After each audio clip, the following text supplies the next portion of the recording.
నిన్న చేసినటువంటి వ్యాఖ్యలు చాలా చర్చనీయాంశంగా మారినాయి. లిక్కర్ పైన, నాటు సారా పైన. అమృత్ రెడ్డి గారు ఉన్నారు, వారితో మాట్లాడదాం. సార్, నిన్న చెప్పండి, నిన్న మాటలు చాలా చర్చనీయంగా వెళ్ళి ప్రజల లోపలికి వెళ్ళిపోయినాయి.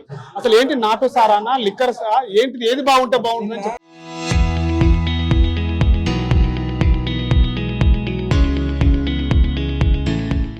నేను ఒకటే మాట మాట్లాడినాను అక్కడ. అంటే అందరు ఉంటే నాకు జనరల్ గా ప్రెస్ వాళ్ళు ఉండే, కానీ ఏదో మాట్లాడిన అంటే టీవీలో వస్తాను నేను అనుకోలేదు.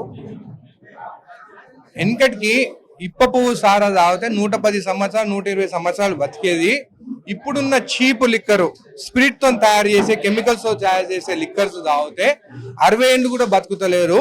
దాని గురించి ఖచ్చితంగా ఆ డిఫరెన్సెస్ ఏందనేది, దాన్ని ఎట్లా ముందుకు తీసుకెళ్లొచ్చు, ఎట్లా రెవెన్యూ మోడల్ గా తెలంగాణ కూడా మనకు రెవెన్యూ ఎట్లా తీసుకురావచ్చు అని చెప్పేది, దానిపైన కొంచెం వాళ్ళతో రిసర్చ్ చేసే వాళ్ళతో రిసర్చ్ చేయించి, నేను కూడా దాని గురించి కొంచెం స్టడీ చేసి దాని మీద ప్రిపేర్ అయ్యి ఆ సబ్జెక్టు అసెంబ్లీలో మాట్లాడితే, ఒకవేళ నిజంగానే మన తెలంగాణకు బెనిఫిట్ అవుతుంది, నిజంగానే మన ఎస్టీ సోదరులకు బెనిఫిట్ అవుతుంది అంటే ఖచ్చితంగా గవర్నమెంట్ దానిపైన దృష్టి పెట్టి ముందుకు తీసుకెళ్లాలని నేను అంటున్నాను. అంటే దీనిపైన ఇంకా ఎలాంటి రీసెర్చ్ చేయబోతున్నారు? ఈ యొక్క ఇప్ప పువ్వు పైన కానీ లేదా నాటు సారా పైన అది ప్రభుత్వం దృష్టికి తీసుకొచ్చి ఏమైనా దీనిపైన సెర్చ్ చేసేసి ఇంకా పూర్తిగా చేయబోతున్నారు? ఇప్పటికే 200 పేజీలు రాసిన కూర్చొని, నిద్ర పోకుండా రాత్రి కూర్చొని, ఎట్లా దీన్ని ఏంది, దీని ప్లస్ ఉందా మైనస్ ఉందా, అడ్వాంటేజెస్ ఏంది డిసడ్వాంటేజెస్ ఏంది, 200 పేజీలు రాసిన.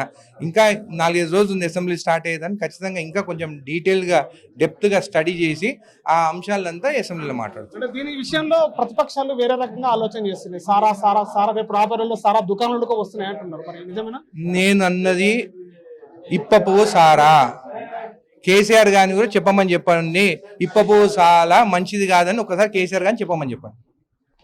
ఇది రాబోయే రోజుల్లో కూడా ఇప్ప సారా చాలా ఆరోగ్యానికి మంచిది. దీనిపైన కూడా ప్రపంచ దేశాల నుంచి, అటు సైంటిస్టుల నుంచి కూడా సెర్చ్ చేస్తాము. దీనిపైన పూర్తిగా సమగ్రమైనటువంటి 200 పేజీలకు సంబంధించినటువంటి పేజీలకు బుక్ కూడా రాయడం జరిగింది. దీనిపైన కూడా పూర్తిగా పరిశీలించిన తర్వాత రాష్ట్ర ప్రభుత్వం ముందర పెడతానని చెప్తున్నారు. మరోవైపు కూడా ప్రతిపక్ష పార్టీ అయినటువంటి కేసీఆర్ కానీ దీనిపైన కూడా ఇప్పపుర సారా పైన కూడా పరిశీలన చేయాలని చెప్పేసి కూడా ఎమ్మెల్యే అమృత్ రెడ్డి కోరుతున్న పరిస్థితి. కెమెరా పర్సన్ నర్సింగ్ తో శివాజీ, RTV, మహబూబ్ నగర్ జిల్లా. చరిత్ర సృష్టించినోడు ఇప్పుడు ఆ చరిత్రని తిరగరాయబోతున్నాడు. అబద్ధాల గోడల్ని బద్దలు కొట్టి నిజాలను రాగా మీ ముందుంచబోతున్నాడు. నిజమైన వార్తల కోసం వెంటనే డౌన్లోడ్ చేసుకోండి రా యాప్ని.